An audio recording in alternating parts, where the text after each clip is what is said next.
Praise the lord. యేసు రక్తమే జయము. మన రక్షకుడు మన విమోచకుడు అనే యేసుక్రీస్తు పరిశుద్ధ నామములో అందరికీ వందనాలు.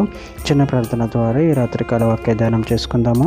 పరిశుద్ధ మహాగణుడు అయిన దేవ యేసయ్య, సర్వాధికారి నాయన, మీకే వేలాది వందనములు కృతజ్ఞతాస్తుతి స్తోత్రం చెల్లించుకుంటున్నాను దేవ ఈ రాత్రికాల సమయంలో ప్రభు వాక్య భాగం ధ్యానిస్తుండగా వాక్య భాగం మాకు అర్థమవునట్లు సహాయం చేసి మీ కృపలో బలపరిచి మీకు మాదిరిగా మమ్మల్ని నడిపించమని ఈ చిన్న ప్రార్థన ప్రభు యేసుక్రీస్తు పరిశుద్ధ నామములో అడిగి వేడుకుంటున్నాను తండ్రి. ఆమేన్ ఆమేన్. యెషయా గ్రంథం 65వ అధ్యాయం 18వ వచనము. నేను సృజించుచున్న దాని గురించి మీరు ఎల్లప్పుడూ హర్షించి ఆనందించుడి. నిశ్చయముగా నేను యెరూషలేమును ఆనందకరమైన స్థలముగాను ఆమె ప్రజలను హర్షించు వారిని గాను సృజించుచున్నాను. ఆమెన్. దేవుడి వాక్య భాగం దీవించును గాక.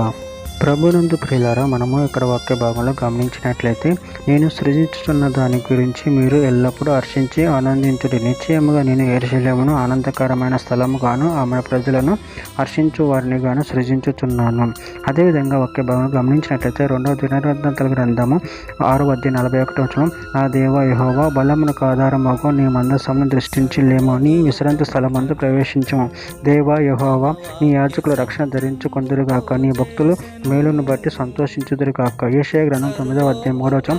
నువ్వు జనమును విస్తరింపజేయుచున్నావు, వారి సంతోషం వృద్ధిపరుచుచున్నావు. కోతకాలమున మనుషులు సంతోషించినట్లు, తోపుడు సొమ్ము పంచుకున్న వారు సంతోషించినట్లు వారిని సన్నిధిని సంతోషించుచున్నారు. యెషయా గ్రంథం 45వ అధ్యాయం 8వ వచనం. ఆకాశ మంటలు నీతిని కురిపించినట్లు అంతరిక్షమా మహావర్షము వర్షించుము. భూమి నెరలు విడిచి రక్షణ ఫలించినట్లు భూమి నీతిని మొలిపించును కాక. యెహోవానగు నేను దాన్ని కలగజేసినాను. యెషయా గ్రంథం 52వ అధ్యాయం 9వ వచనం. యెరూషలేమునందు పాడైన స్థలములారా ఉత్సాహించి ఏకముగా సంగీత గానము చేయుడి. యెహోవా తన జనులు ఆదరించెను, యెరూషలేమునకు విమోచించెను. ఇర్మీయా గ్రంథం 31వ అధ్యాయం 13వ వచనం. వారి దుఃఖములకు ప్రతిగా సంతోషమించి వారిని ఆదరించేదను, విచారము కొట్టివేసి నేను వారికి ఆనందము కలగచేతును. గనుక కన్యకులను యవ్వనులను వృద్ధులను కూడి నాట్యమందు సంతోషించెదరు. జకర్యా గ్రంథం 2వ అధ్యాయం 10వ వచనం. సీయోను నివాసులారా, నేను వచ్చి మీ మధ్య నివాసం చేతును, సంతోషముగా నుండి పాటలు పాడుడి. ఇదే యెహోవా వాక్కు. చివరిగా ఒక మాట. కొరింథీయులకు రాసిన 2వ పత్రిక 5వ అధ్యాయం 17వ వచనం.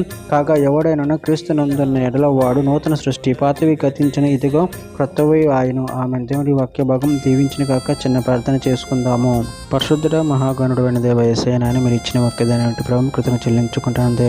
దేవ మీరే మమ్మల్ని విడిపించి ప్రభు మమ్మల్ని నూతన పరుస్తున్నారు ప్రభు. అందరిని బట్టి ప్రభు మేము కృతజ్ఞత చెల్లించుకుంటూ మీ ప్రేమ కృపలు ప్రభు మమ్మల్ని నిరంతరం కాచి కాపాడి నీకు మాదిరిగా మమ్మల్ని నడిపించమని ఈ చిన్న ప్రార్థన ప్రభు యేసుక్రీస్తు పరిశుద్ధ నామములో అడిగి వేడుకుంటున్నాను తండ్రి. Amen amen.